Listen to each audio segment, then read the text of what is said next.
और भाई सैलरी सबसे बड़ा रीज़न बन जाता है जिसकी वजह से बच्चे फार्मा इंडस्ट्री को छोड़ रहे हैं। हो सकता है कि आज की बातों को सुनने के बाद आप फार्मा इंडस्ट्री को ना छोड़ें।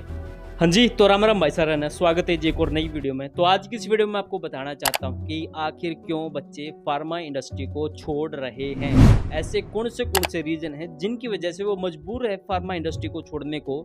लेकिन कुछ ऐसे मिथ भी बताने वाला हूँ जो लोगों ने पाल रखे हैं, जो बिल्कुल गलत है फार्मा इंडस्ट्री को छोड़ने को लेके। काफ़ी सारी ऐसी बातें हैं जो आज आपको बताने वाला हूँ। हो सकता है कि आज की बातों को सुनने के बाद आप फार्मा इंडस्ट्री को ना छोड़ें। तो आज की इस वीडियो को लास्ट तक देखना, और जिस भी भाई ने अभी तक चैनल को सब्सक्राइब नहीं किया है सबसे पहले चैनल को सब्सक्राइब कर लीजिए ताकि ऐसी वीडियोस आपको यहाँ पर मिलती है। अगर हम बात करें सबसे पहले रीजन की, उसमें आता है इंडस्ट्री में बनने वाला प्रेशर। अब एज अ फ्रेशर आपको कुछ भी नहीं पता होता है, कॉलेज ने आपको कुछ भी सिखाया नहीं है, लेकिन इंडस्ट्री को तो आपसे बेनिफिट चाहिए। तो इंडस्ट्री जब भी आपसे काम करवाएगी प्रेशर तो ऑब्वियस ही बात है आएगा ही आएगा। तो ये भी एक रीज़न है जब बच्चा एज अ फ्रेशर इंडस्ट्री को ज्वाइन करता है तो इंडस्ट्री के बारे में उसको कुछ भी नॉलेज नहीं होती है। और काफ़ी सारे ऐसे बच्चे होते हैं ना तो अपनी इंटर्नशिप कर पाते हैं और ना ही अपनी डिग्री के बाद ट्रेनिंग भी कर पाते हैं। वो भी एक रीज़न है जिसकी वजह से फार्मा इंडस्ट्री को बच्चे छोड़ रहे हैं। दूसरे रीजन की बात करें वो है फार्मा इंडस्ट्री में मिलने वाली सैलरी। अब भाई आपने काफ़ी सारी वीडियोस देखी होगी, काफ़ी सारे लोगों के मुंह से भी सुना होगा कि इंडस्ट्री में 8,000 रुपये सैलरी मिलती है।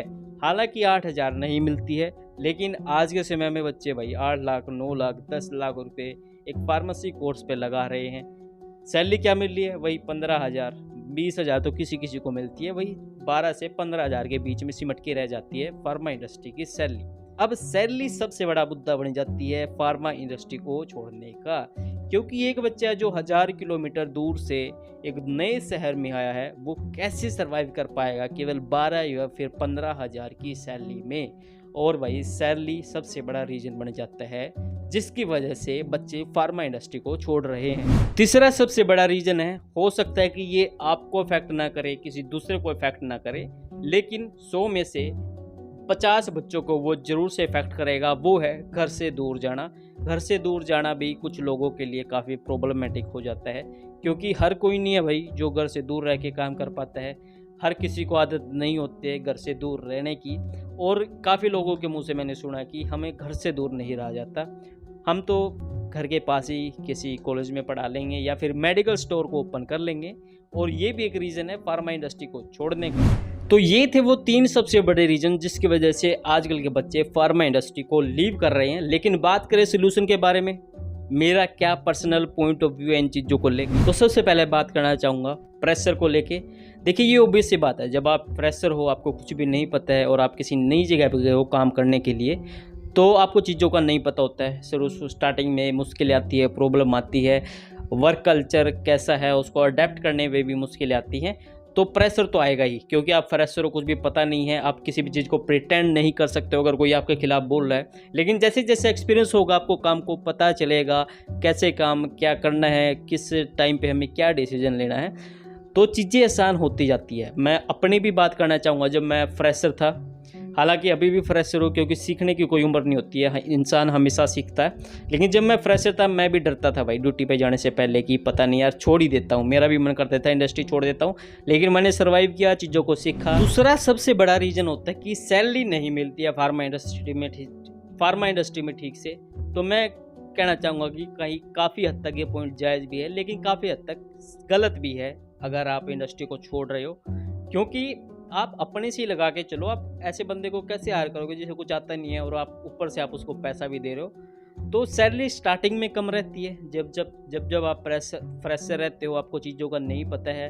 लेकिन 1 साल 2 साल 3 साल बीतने के बाद आप चीज़ों को सीख जाते हो, कंपनी को स्विच करते हो, है ना, अपना खुद के स्टैंडर्ड सेट करते हो, तो चीज़ों को सीखने के बाद आपकी सैलरी भी ठीक हो जाती है। मेरे ख्याल से 3 साल आपके स्ट्रगल के फेज़ होते हैं, उसके बाद आप एक कंफर्ट वाली लाइफ जी सकते हो, और 10-12 साल होने के बाद लाइफ बिल्कुल फ्लोलेस हो जाती है, यानी कि बिना किसी कठिनाई के आप इंडस्ट्री में काम कर सकते हो। तो सैलरी हमेशा कम नहीं रहने वाली है, शुरू के 1-2-3 साल सैलरी कम रहेगी, क्योंकि उस टाइम आप अपने लर्निंग फेज़ में हो, उसके बाद सब ठीक हो जाता है। तीसरा सबसे बड़ा रीज़न था कि घर से दूर जाना एक सबसे बड़ा रीज़न है जिसकी वजह से बच्चे घर को छोड़ते हैं।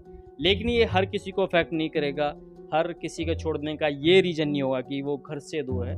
लेकिन काफ़ी केसेस में ये भी देखा गया है कि घर से दूर होने की वजह से वो इंडस्ट्री को छोड़ देते हैं, क्योंकि मान लो बाई चांस 2 या 3 दिन की छुट्टी भी हो गई, तो 2 या 3 दिन उनको आने-जाने में लग जाते हैं, तो इस वजह से वो घर को छोड़ देते हैं। लेकिन इस समस्या का हल हो जाता है जब आप एक्सपीरियंस हो जाता है, सैलरी ठीक हो जाती है, तो आप इतना माइंड नहीं करते हो कि घर से कितना दूर हो, तो आप उसी शहर में अपना घर बना लेते हो जहाँ पर आप काम कर रहे हो। तो एट द एंड में वही जब पैसा आता है तो हर कोई यही चाहता है, और जब ये आ जाता है तो हर कोई खुश भी हो जाता है। ये थे वो 3 रीज़न जिसकी वजह से बच्चे फार्मा इंडस्ट्री को छोड़ते हैं। लेकिन मैंने इसको लेकर अपने पॉइंट ऑफ व्यू भी बताइए, इनका सोल्यूशन क्या है, किस हद तक ये प्रॉब्लम रहने वाली है, कब इनका सोल्यूशन हो जाएगा, सब मैंने शेयर कर दिया है। अगर आप भी फार्मा इंडस्ट्री को छोड़ रहे हो, थोड़ा टाइम दो इंडस्ट्री को, थोड़ा सर्वाइव करने की कोशिश करो, फिर देखना चमत्कार तो हो ही जाएगा।